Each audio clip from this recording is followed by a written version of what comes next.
Turma, antes de dar continuidade à nossa aula, eu tenho um recadinho muito importante para vocês. Alguns alunos ainda se encontram com pendência na terceira unidade. Então, eu quero pedir a vocês que entrem na plataforma, façam a atividade que estiver faltando. Caso ainda não tenha feito o teste ou feito a avaliação, por favor, façam isso para que eu possa fechar a prova de vocês, tá bom? Então, vamos lá. Vamos continuar aqui o assunto da Revolução Farroupilha, ou a Guerra dos Farrapos, né? Que foi uma das revoltas que aconteceu dentro do período regencial brasileiro. Tá?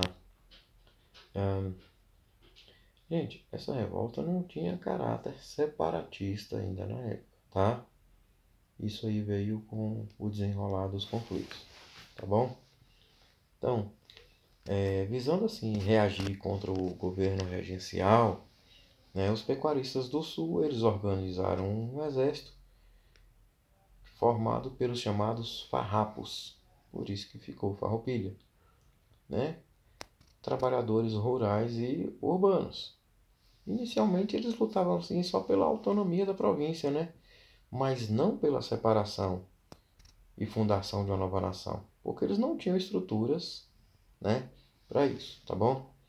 Então assim, aos poucos, as ideias republicanas elas se fortaleceram, né, em função das agitações que aconteciam na Europa, da independência dos Estados Unidos, né, da Revolução Francesa. E em 1835, eles liderados por Bento Gonçalves, né, os farrapos derrubaram o governador da província, né, e proclamou uma república rio-grandense. E esse movimento ele acabou se estendendo até Santa Catarina, né, onde foi proclamada a República Juliana, tá? Em 1839, 4 anos ali depois. Consolidando assim a força dos liberais republicanos e tendo assim o povo na figura dos farrapos, né, como sua verdadeira força, né? Essa revolução farroupilha, apesar de que teve assim conflitos muito violentos, né, entre os republicanos e as tropas regenciais, né, que eram do governo, ela teve seu desfecho na esfera política e econômica. Os principais líderes eram republicanos radicais, né?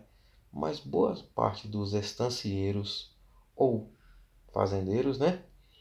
Eles só estavam nesse movimento porque eles não aceitavam os pesados impostos que eles tinham que pagar, enquanto que o charque argentino tinha um imposto muito baixo e os argentinos tinham muita facilidade de vender esse charque aqui no Brasil, tá? Então é a imposição assim de pesadas taxas, enquanto os produtos argentinos tinham redução de impostos, né? Então, aí o que o governo fez?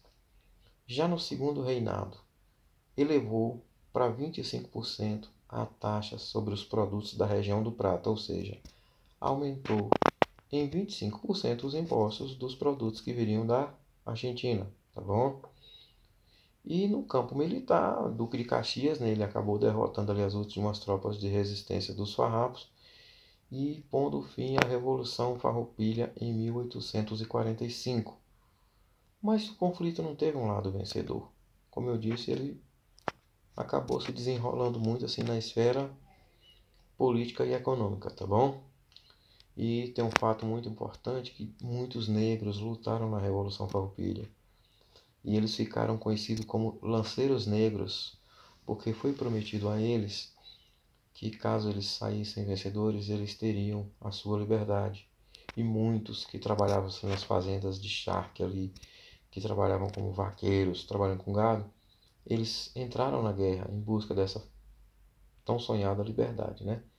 Mas não teve um vencedor e a liberdade para eles, por enquanto, ainda não chegou, né? E aí aconteceu algo no Brasil que ficou conhecido como golpe da maioridade, né? Em que eles emanciparam Pedro II para que ele pudesse assumir o trono mais cedo, tá bom? Então, assim, a chegada ao poder do regressista Araújo Lima, né, que tinha, assim, concepções, ele era muito conservadoras, foi fruto, assim, da renúncia do regente, né, do padre Diogo Feijó, né, mas principalmente pelo fortalecimento, assim, dos regressistas, né, que não aceitavam, assim, as revoltas regenciais, afirmando que elas foram causadas pelo famoso ato adicional de 1834, que enfraqueceu sim o Senado e a Câmara, né? E ao Código de Processo Criminal. Então, dessa forma, assim, pela união assim de todos os regressistas, Araújo de Lima, que era o regente, né? Ele foi eleito com maioria dos votos, cerca de 4.300 votos. Né? Ele tinha a obrigação assim partidária de preparar o Brasil para um possível retorno ao modelo imperial, ou seja, do Brasil ter novamente o que? Um imperador. Então, dessa vez com Dom Pedro II, né? Então, entre as principais medidas que ele adotou, ele devolveu a obrigação de legislar para a Câmara e o Senado. Então, com a centralização política assim em curso no Brasil, as revoltas regenciais foram derrotadas, né? Apenas a Revolução Farroupilha continuou, porque ela durou 10 anos. E dois partidos se consolidaram, né? O Partido Liberal e o Partido Conservador, né? Eles tinham assim as mesmas características, pois as pessoas que faziam parte desses dois partidos, eles eram da mesma classe social, ou seja, a elite agrária, tá? As divergências, elas ficavam por conta dos rumos políticos, né? Pois os liberais defendiam a república, enquanto os conservadores queriam o império. E essa situação assim durou por todo o segundo reinado no Brasil, tá? Curiosamente, os liberais eles passaram a defender o regime imperial. Os partidários assim da República viam na possibilidade, né, de antecipar a maioridade de Dom Pedro II, e o que foi feito, né, a forma de derrubar o governo regencial, enfraquecendo justamente o Partido Conservador. E aí, em 23 de julho de 1840, né, sob a liderança de Antônio Carlos de Andrade e Silva, né, foi instaurado o golpe da maioridade, que colocou Dom Pedro II no poder com apenas 14 anos de idade. E o Brasil, né, essas revoltas terminaram e o Brasil teve um período de relativa paz com Pedro II, né, governando o Brasil, tá bom, gente?